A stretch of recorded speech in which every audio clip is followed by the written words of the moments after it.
नमस्कार, स्वागत है आप सभी का भारत टीवी लाइव में। आपके साथ मैं हूं अंजलि त्यागी। आइए खबरों की शुरुआत करते हैं। मुख्यमंत्री डॉक्टर मोहन यादव की उपस्थिति में आज रविंद्र भवन में गोवर्धन पूजा का राज्य स्तरीय कार्यक्रम आयोजित किया गया। गोवर्धन पर्व के सांस्कृतिक और आर्थिक महत्व पर केंद्रित इस आयोजन में गौ संस्कृति, परिवेश के प्रदर्शन और स्वास्थ्य आधारित लाभों पर केंद्रित प्रदर्शनी भी लगाई गई। उक्त प्रदर्शनी में मुख्य रूप से पंचगव्य उत्पाद, गौशिल्प उत्पाद, कृषि आधारित उत्पाद और दैनिक उपयोग के उत्पाद के आर्थिक महत्व को प्रदर्शित किया गया है। मुख्यमंत्री डॉक्टर मोहन यादव ने इस अवसर पर अपने संबोधन में कहा कि सच्चे अर्थों में किसानों की दिवाली गोवर्धन पूजा के साथ ही मनती है।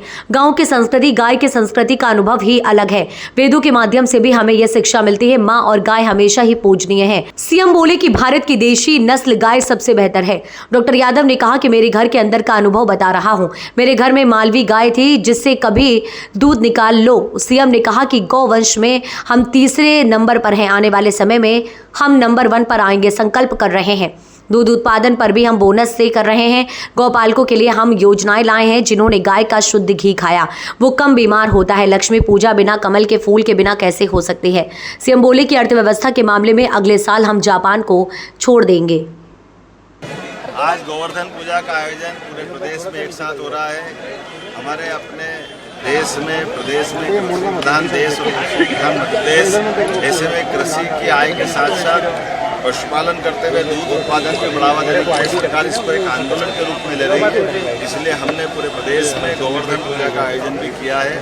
पूरा समाज मनाता तो सरकार दूर कैसे रह सकती है। ऐसे में हमारी संस्कृति से जुड़ने का मौका भी मिलता है और दूध उत्पादन को बढ़ावा देने के लिए अवसर भी मिलता है। मेरी अपनी ओर से गोवर्धन पूजा के इस अवसर पर पूरे प्रदेश के सभी पशुपालकों को बधाई, समस्त प्रदेशवासियों को बधाई। भगवान कृष्ण ने भी 5000 साल पहले अपने नाम के साथ गोपाल गाय को लगाकर आनंद उठाया था। वो मुरलीधर भी अगर है तो मुरली की तान सुनने के लिए पशु पक्षियों के साथ साथ गौमाता भी वहाँ उपस्थित रहती थी। मैं आज के इस अवसर पर अपने मध्य प्रदेश के अंदर सरकार की गणना के आधार पर पूरे देश में हम तीसरे नंबर पर गौ माता के नाम पर 1,39,00,000 से ज़्यादा गोवंश हमारे यहाँ है। हम कोशिश कर रहे हैं कि जो दूध उत्पादन की क्षमता भी 9% हमारे है, इसको बढ़ा करके 20% तक ले जाएंगे। नेशनल डेयरी डेवलपमेंट बोर्ड के माध्यम से हमारे सभी पशुपालकों की दूध उत्पादन क्षमता भी बढ़ाएंगे और सरकार बोनस देकर दूध उत्पादन के लिए बढ़ावा देने में तत्पर है। मैं उम्मीद कर रहा हूँ कि आने वाले समय में हमारे नगरीय निकाय, स्थानीय निकाय और अलग अलग प्रकार की गौशालाओं के माध्यम से जो बूढ़े, अपाहिज, लावारिस, निराश्रित ऐसा गोवंश है, उस गोवंश के लिए सरकार गौशालाएं चलाएगी और गौशालाओं में उनको रखा जाएगा। और जो दूध उत्पादन के क्षेत्र में आना चाहता है, विभिन्न प्रकार के अनुदान देकर के सभी प्रकार की योजनाओं का लाभ दिलाकर प्रत्येक किसान परिवार की दूध उत्पादन में भूमिका बढ़ाते हुए उसको लाभांश देने का भी हमने निर्णय किया है।